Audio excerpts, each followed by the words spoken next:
Noodles because they were pinned back for most of the first half, and they just cannot allow to be in a situation where they continue to invite Atletico Mineiro's attack wave after wave that they were throwing at the Argentines. And now Newell had to make a couple of really good saves. One to deny Bernard, who could have gotten his brace.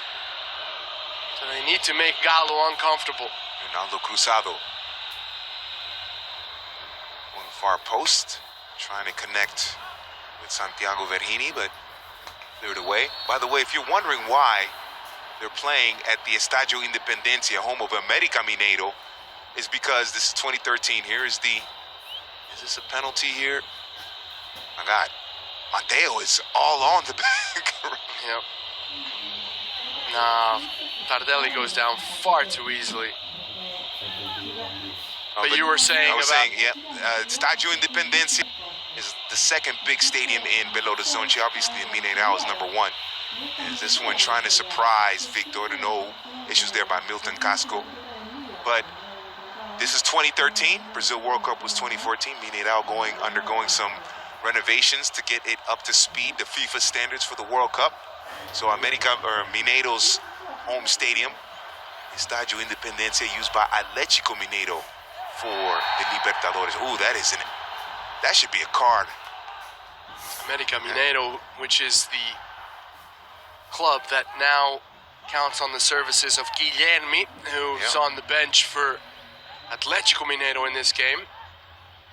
A player who actually won the Sudamericana in 2018 with Atlético Paranaense. Here is Marcos Rocha. Bernard. Ooh, just slices through that ball. Had time to take an extra touch on it as well. And Tata Martino not happy with the defending there. Yep. He's on his 10th bottle of water. But just to finish the point on the stadiums there, because I like how you brought in Guilherme there with América Mineiro, and here's Ronaldinho and Guzman bringing in it again. I would say that the Atletico Mineiro's run to the championship, the Libertadores title in 2013, had a lot to do with how intimate this stadium is and the energy. I mean, the fans are all literally, or not literally, but almost on top of the players, and that energy in this stadium and the way it's constructed. The Mineirão, much more cavernous, this more intimate venue, and I think that played a big part in Atletico Mineiro's run to the title in this Libertadores in 2013. Although we have seen the Mineirão absolutely packed to capacity when Cruzeiro lifted their Libertadores title. Yep. Definitely is a legendary stadium. Both two great venues for football in Minas Gerais. Atletico Mineiro, second-minute goal by Bernard, the difference so far, but they need another one in order to extend their lives in this tournament. Well, if they get 2 more goals in the second half, they'll have a 3-2 aggregate and move on to the final.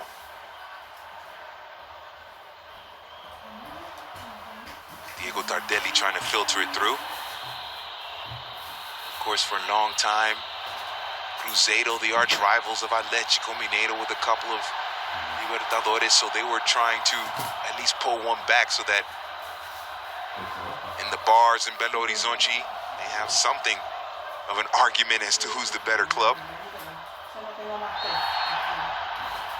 There's a foul, set piece opportunity for Ogalo. Yeah, it looked like Diego Tardelli actually runs into Cruzado. I don't know if he leaves his foot out. No, this is a complete dive. Yep. I mean, that's just embarrassing. Nino with the service. Newell Guzman once again bringing it in. I agree with you. I think that's terrible when you have dives like that. Just ruins the game. Oh, here's an opportunity for Newell's on the counter, on the break. Holding the ball, filtered through beautifully, but the touch is poor by Milton Casco. But it's a well-worked transition by Newell's, and they just can't finish it. And Casco, I think, may have been offside. Behind him was Skoko. Now Atletico with the chance. Turn the shot! Just wide. It's Guilherme who has come on in the 81st minute. Almost a great, skillful second goal. Ooh. Now Luan, no, was it? Yep. Yep, the one with the assist. Just wise. So 3 substitutions made late in the second half. There's Luan, the turn to Shakolazo. It's Guilherme, excuse me. And it's 2 for Ogalo late in the second half.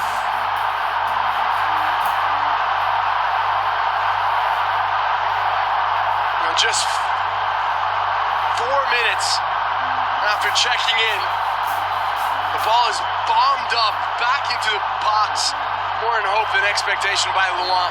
It's poorly cleared by Mateo, and then the strike from Guilherme. It's a belter on the half volley. Newell, Guzman sees it late, can't reach it. And the dying embers of this one. And that's quite a composed celebration from a man who scores arguably the most important goal in Atlético Mineiro history up to that point. A massive, massive goal. I agree with you, composed finish. She comes in the 85th minute. Will they get a third one here to eliminate Newell's and avoid penalties? Alexandro has come on. 3 subs in the second half for Atlético Mineiro. Luan, Guilherme, and Alexandro. Ronaldinho, Dinho. The shot is deflected. Joe at the far post. Look at the faithful of Ogalo, sensing a dramatic late game goal that could get them to the final.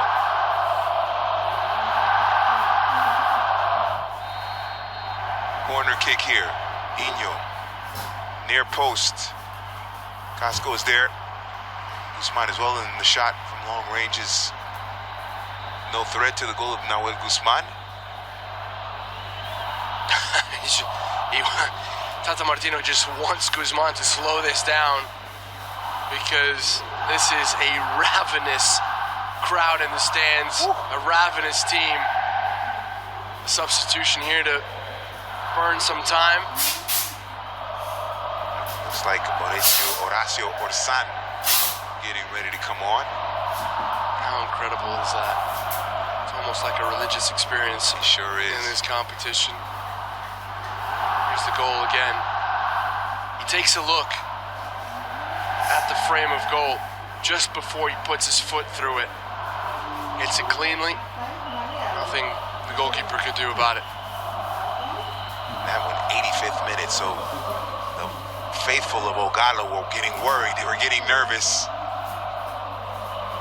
There's a substitution. Marcos Cáceres comes off, and Horacio Orsán comes on. That's the third and final substitution, by the way, for Newell's, joining Victor Lopez and Martin Tonso. He's going to go out wide on the right.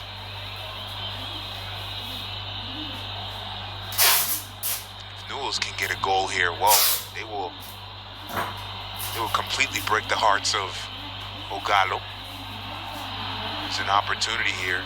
Cruzado into the middle. Well, just think of that. There's a turn. Oh, what a save by Sal Victor, but it's a handball. It will not count. What a shot by Maxi Rodriguez. But I was just thinking back to that chance that Ignacio Scocco had to pull level at that point and maybe score the goal that would have broken Gallo in this game. Not that they couldn't get back into it, but given how much they've tried, how much they've knocked on the door to try and score that aggregate tying goal. And well, ladies and gentlemen, we are going to penalty kicks after 180 minutes of semi-final football in the Copa Libertadores between Atlético Mineiro and Newell's. It is 2-2 on the aggregate in the Estadio Independencia. It will be tense moments between these two teams.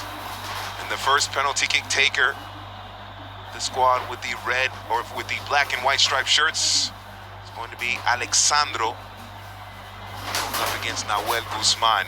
Looking for his second Libertadores title, Alexandro, winner in 2010 with Internacional. I think that Newell at a distinct disadvantage here. Apologies for laughing at it, but Any unfortunate outing for the big Argentine. always asking in these moments, divine intervention is always desired and pleaded for. Here's Alexandro. It's going to be a short run up here.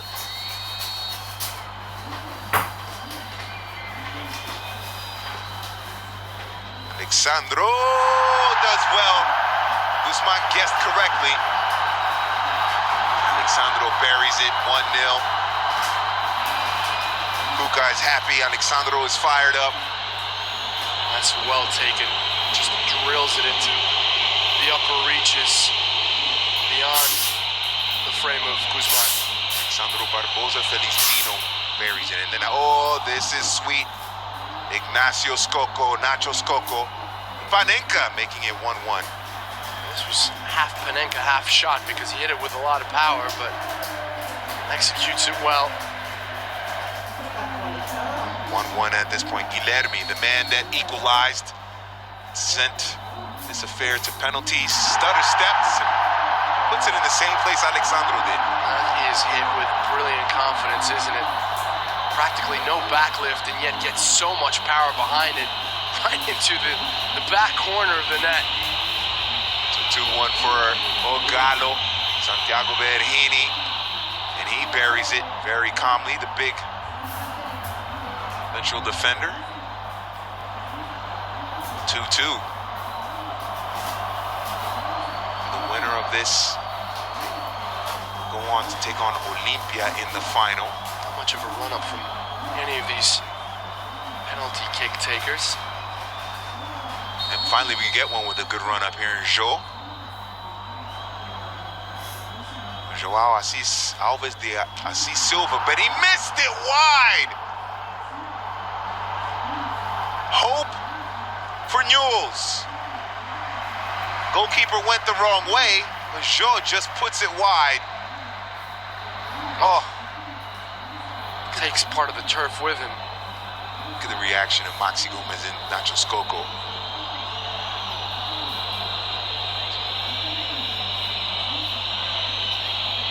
Trying to get back to the final for the first time since '92. He never won it. Now a chance for Milton Casco. Played well in this match, the 90 minutes. Milton Casco against Victor.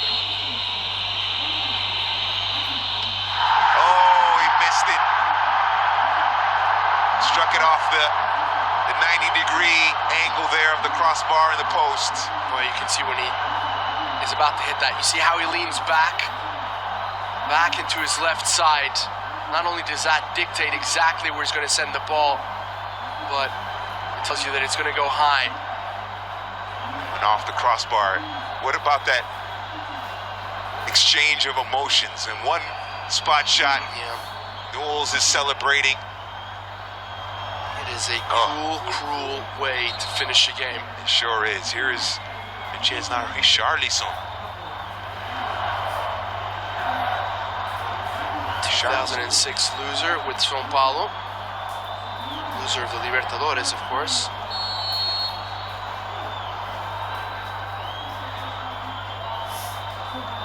Here is Richarlison stepping up. Left-footed. He sends this one into the stands. How about this? Back-to-back penalty misses for Atlético Mineiro. And again, that divot, not doing any of these penalty takers any favors after Joe ripped up the turf. But again, he's also leaning back the opposite way in comparison to Casco's strike. Once again, Newell's feeling the emotions of being ahead or having a chance to go ahead in this penalty kick shootout. Reinaldo Cruzado, the Peruvian, stepping up to this one. It's 2-2 in terms of the penalty kicks.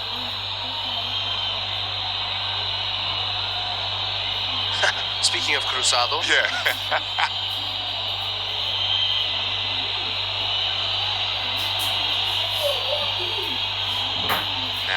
Cruzado, the Peruvian. Alianza Lima, and he misses! The less said about that, the better, because this is just terribly taken. He doesn't approach the ball with any confidence at all. Gets underneath it. And off of these this is the fourth round of penalties, or just finished the fourth round of penalties. I think it's safe to say that Alexandro and Guilherme were practicing penalties in training, and Nacho Scocco and Verhini were also. Casco, Cruzado, Joe, and Richarlison maybe need to put in a little more work. Yeah, well, you can practice as much as you want, but when you have, what, 40,000 people Yep. in a stadium, and you know that you absolutely have to make it, it sends tingles down your spine. But this man, well, he doesn't feel anything except Ginga, which is coursing through his veins. Ronaldo de Assis Moreira, also known as Ronaldinho. He steps up. No worries for him. And the captain puts it over the line into the back of the net. 3-2 in favor of Ogalo in his fifth round of kicks.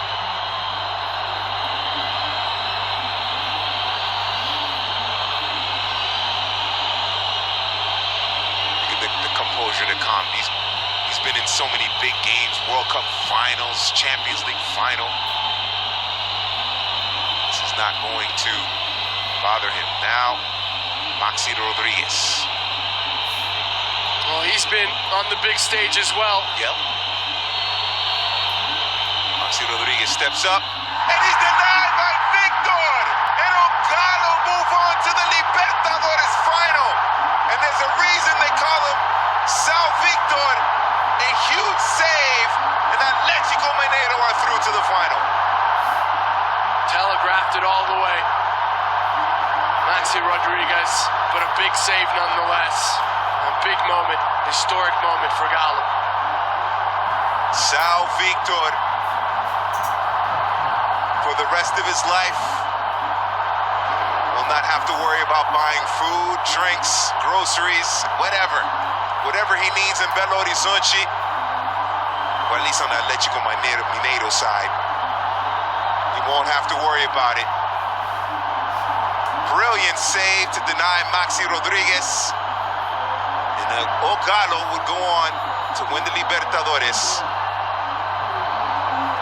A tremendous performance by São Victor and Atlético Mineiro move on. Thank you for watching this presentation of 1960 here on